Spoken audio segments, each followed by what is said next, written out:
اعوذ باللہ من الشیطان الرجیم، بسم اللہ الرحمن الرحیم۔ الحمد للہ رب العالمین والصلاۃ والسلام علی سید المرسلین وخاتم النبیین، اما بعد۔ صحیح بخاری باب کتاب التفسیر، حدیث نمبر 4743، اردو ترجمہ۔ اللہ تعالیٰ کا ارشاد: یہ دو فریق ہیں جنہوں نے اپنے پروردگار کے بارے میں جھگڑا کیا۔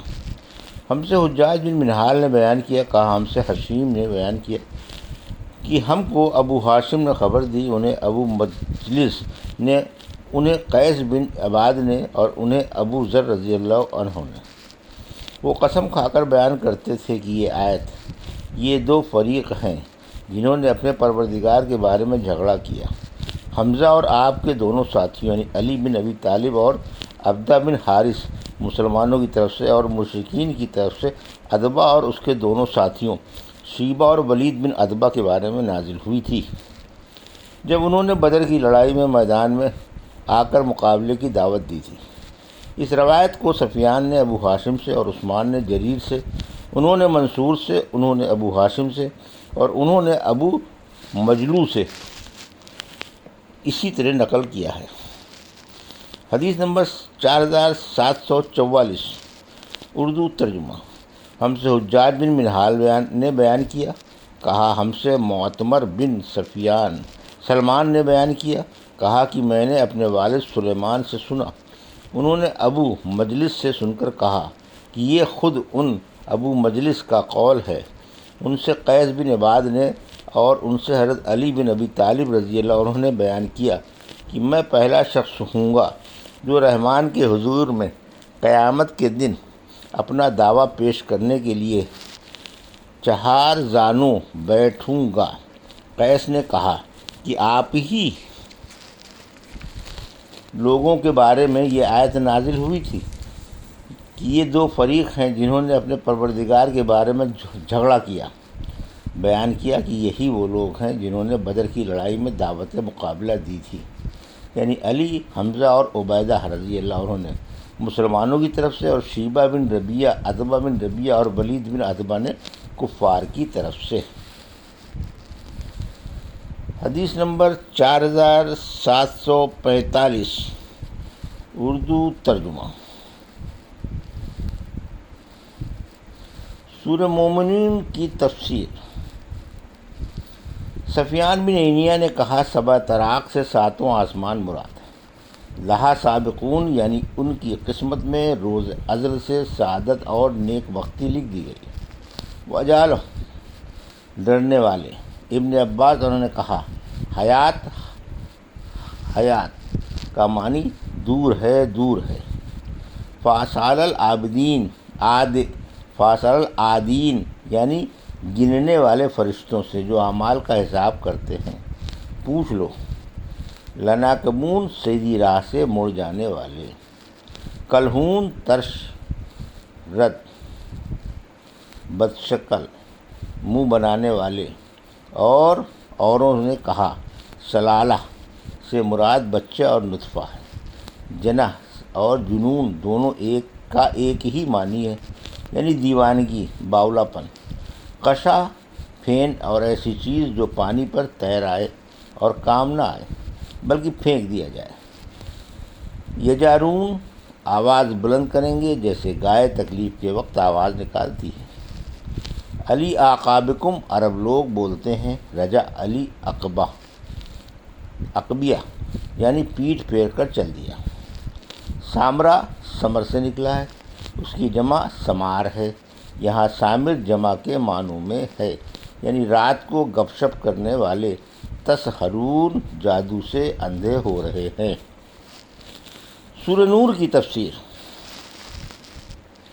من خلالہ کا معنی بادل کے پردوں کے بیچ میں سے۔ ثنا برقہ اس کی بجلی کی روشنی۔ مزعن کی جمع ہے، یعنی عاجزی کرنے والا۔ اشتاتا شتی اور شتات اور شت سب کے ایک ہی معنی ہے، یعنی الگ الگ۔ اور حضرت ابن عباس رضی اللہ عنہ نے کہا، سورۃ انزلناہا کا معنی ہم نے اس کو کھول کر بیان کیا کی صورتوں کے مجموعے کی وجہ سے قرآن کا نام پڑا، اور صورت کو سورہ اس وجہ سے کہتے ہیں کہ وہ دوسری صورت سے علیحدہ ہوتی ہے۔ پھر جب ایک صورت دوسرے کے قریب کر دی گئی تو مجموعہ کو قرآن کہنے لگے، تو یہ قرن سے نکلا ہے۔ اور سعید بن ایاز شمالی نے کہا، اس کو ابن شاہین نے وصل کیا۔ مشکوہ کہتے ہیں طاق کو، یہ حبشی زبان کا لفظ ہے، اور یہ سورہ قیامت میں فرمایا، ہم اس پر جمع کرنا اور پڑھوا دینا، ہم پر اس کا جمع کرنا اور پڑھوا دینا ہے، تو قرآن سے اس کا جوڑنا اور ایک ٹکڑے سے دوسرا ٹکڑا ملانا مراد ہے۔ پھر فرمایا فیضا کروانا، یعنی جب ہم اس کو جوڑ دیں اور مرتب کر دیں تو اس مجموعے کی پیروی کر، یعنی اس میں جس بات کا حکم ہے اس کو بجا لا، اور جس کی اللہ نے ممانعت کی ہے اس سے باز رہ۔ اور عرب لوگ کہتے ہیں اس کے شعروں کا قرآن نہیں ہے، یعنی کوئی مجموعہ نہیں ہے، اور قرآن کو فرقان بھی کہتے ہیں کیونکہ وہ حق اور باطل کو جدا کرتا ہے۔ اور عورت کے حق میں کہتے ہیں ماقرات بصلاقت، یعنی اس نے اپنے پیٹ میں بچہ کبھی نہیں رکھا، اور جس نے فرزناہا تخفیف سے پڑھا ہے تو معنی یہ ہوگا کہ ہم نے تم پر اور جو لوگ قیامت تک تمہارے بعد آئیں گے ان پر فرض کیا۔ مجاہد نے کہا اول طفل الذین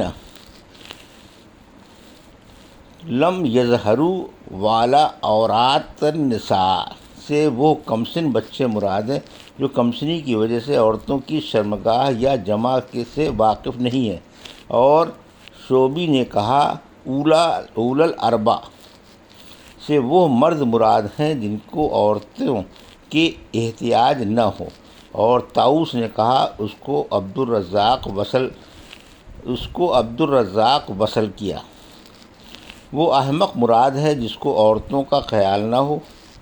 اور مجاہد نے کہا اس کو تبری نے وصل کیا، جن کو اپنے پیٹ کی دھن لگی ہو، ان سے یہ ڈر نہ ہو کہ عورتوں کو ہاتھ لگائیں گے۔ اللہ تعالیٰ کا ارشاد ہے، اور جو لوگ اپنی بیویوں کو تہمت لگائیں اور ان کے پاس سوائے اپنے اور کوئی گواہ نہ ہو تو ان کی شہادت یہ ہے کہ وہ مرد 4 بار اللہ کی قسم کھا کر کہے کہ میں سچا ہوں۔ ہم سے اسحاق بن منصور نے بیان کیا، کہا ہم سے محمد بن یوسف فریابی نے کہا ہم سے امام اوزاعی نے کہا کہ مجھ سے زہری نے بیان کیا، ان سے سہل بن سعد نے بیان کیا کہ اویمر بن حارث بن زید عاصم بن عدی کے پاس آئے۔ عاصم بن گیلان کے سردار تھے۔ انہوں نے آپ سے کہا کہ آپ لوگوں کا ایک ایسے شخص کے بارے میں کیا خیال ہے جو اپنی بیوی کے ساتھ کسی غیر مرد کو پا لیتا ہے؟